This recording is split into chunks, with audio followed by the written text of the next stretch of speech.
Well, it looks like we just got a new Nintendo Direct dropped on us. I know this was more of a partner showcase than a first-party affair, but there were still hype announcements and demo drops to come out of this newest Direct. Well, in our opinion anyways. So in the interest of new game excitement and trying to get more videos made in a timely fashion, let's have a look at some of the announcements from Nintendo's newest Direct and see what has us the most excited. The Rare Multi-Drop. It's always great to see any update for Nintendo's online service, but a simultaneous 5-game Rare drop? Damn. Rare are one of those companies with an incredible and well-earned legacy for making quality games, some of which still standing the test of time. So 5 classic Rare titles available immediately to play was some great news to start the day to. As for the games themselves, we've got 2 for the NES, 2 for the SNES, and 1 for the good old N64. On the NES side, we get Snake Rattle and Roll along with an old favorite, RC Pro-Am. Super Nintendo fans get both fighting game classic Killer Instinct as well as the hard as ever loving shit Battletoads and Battlemaniacs. And rounding it out, we get Blast Corps for the N64, which is another personal console favorite of mine. Now of course if you picked up a copy of the Rare Replay collection in the past 9 years, this announcement might not have the same impact on you, but it's still cool as hell to have the option to play them on the go now. Unicorn Overlord. Now this one was a pleasant surprise. I feel like I haven't touched a good JRPG in ages that wasn't a remake or a spiritual sequel. Unicorn Overlord seems to be giving us something that, well, at least I've never seen before. This game is a new title from Vanillaware, the same company responsible for games such as Odin Sphere, Mirror Mace of the Demon Blade, and 13 Sentinels. Now, I've got to sample about an hour of the demo so far, and while, yeah, it's probably about 70% cutscene, the cutscenes are good. It's well acted, the voice acting's great, and the playable parts are fun. The game makes excellent use of its character models, and already seems to be a nice departure from the typical headshot over dialogue box that I've personally gotten a little tired of. Plus, the fights already look incredible when played out, even if the battles themselves are automatic with predetermined prompts like something out of, say, Final Fantasy XII. If you like JRPGs and felt any kind of hype at all from that trailer, I don't think this demo is going to let you down.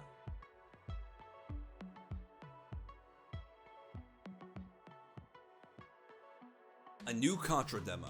And another surprise demo drop from the Direct. I knew this title was on the way already, but I had no idea that a demo was about to drop along with this announcement.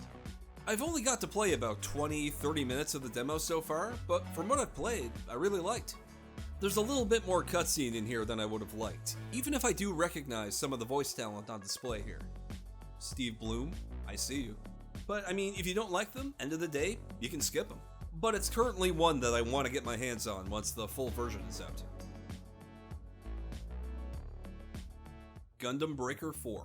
Since Kevin messaging me in an absolute frenzy to talk about a new Gundam Breaker is how I even found out about this Direct, we're going to send it over to Kevin to talk about this one. They're making a new Gundam Breaker game, guys. Gundam Breaker. I was so excited. I absolutely love the Gundam Breaker series. So fantastic. It really feeds into that weird, I just get a rush when I play mech combat or mech simulation games. Like pretty much my game of the year is like Armored Core 6 Fires of Rubicon, because of course it is. And Bandai Namco must have realized that a game like that means something to a lot of people, because they went back, they got rid of the new Gundam Breaker formula because that game was hot garbage, and they bring out Gundam Breaker 4. It looks like Gundam Breaker 3. It looks like it'll feel like Gundam Breaker 3. You got different arms, like, you can choose left or right, so you can kind of mix and match even more. Oh, the possibilities are ridiculous. Like, I've been waiting to see if I can pre-order it somewhere, but still,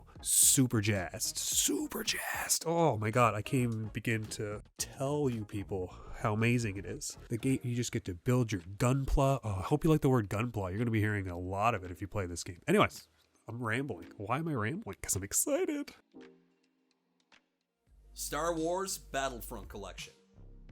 Both of the original Battlefront games are getting a remaster, and I know a lot of fans are going to be excited about this one. If there's one thing I remember from EA's crack at the Battlefront license, is that the fanbase for that series absolutely love the original games. So with the announcements of features like multiplayer and additional content like new characters, that's pretty exciting. And I'm sorry, but Kit Fisto will never not be a hilarious name to me. I was already pretty stoked for the Dark Forces remaster on its way towards the end of this month, but now there's something new and Star Warsy to look forward to in March as well. Well, new old new. More information on South Park Snow Day. With the last two console South Park games being complete all-timers in my mind, I was curious to see what Snow Day was going to bring to the table. And it turns out that it's a team-based action game. It's hard to tell how this one will ultimately shake out, but the guys behind South Park are known for wanting quality in any South Park branded games, as is evidenced by how closely involved they were in the last two. The switch to 3D is not one I think we've seen since South Park 64, maybe the PS2, but if they got their trademark style of humor intact, then I'm more than up for trying this one out. Here's a few other announcements that caught our attention. I was just thinking how there weren't enough crab-based adventures in my life these days. This one puts you in the role of a crab who lost his shell and sets off on an adventure to get it back.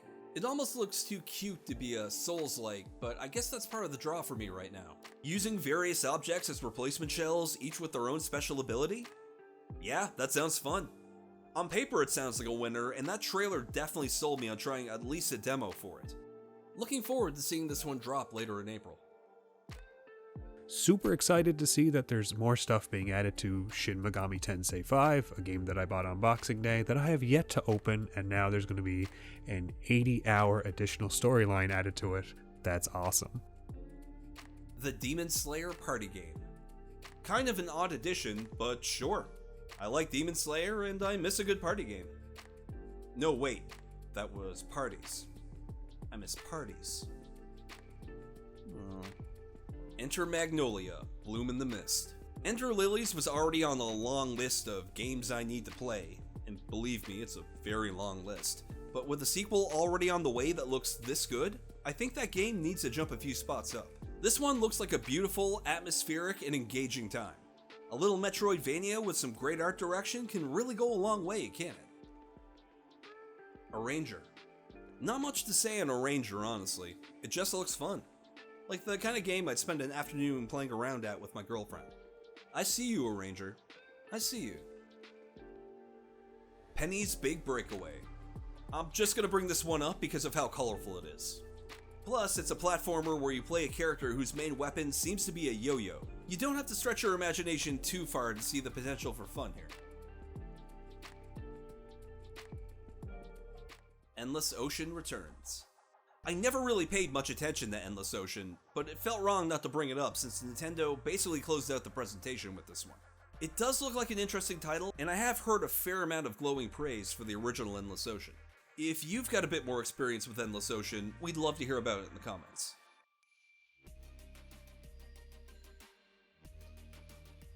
Hey everyone, thanks for watching and for sticking it out until the end of the video. That was our impression/hype list for some of the announcements from Nintendo's newest Direct, and an attempt at a different type of video for the channel.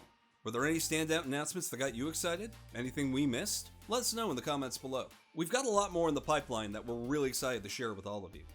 If you like what we do, please consider doing the usual YouTube things. Liking, commenting, sharing, etc. All of it really helps us out over here. This has been Tim from Haruokay, and until next time, stay tuned.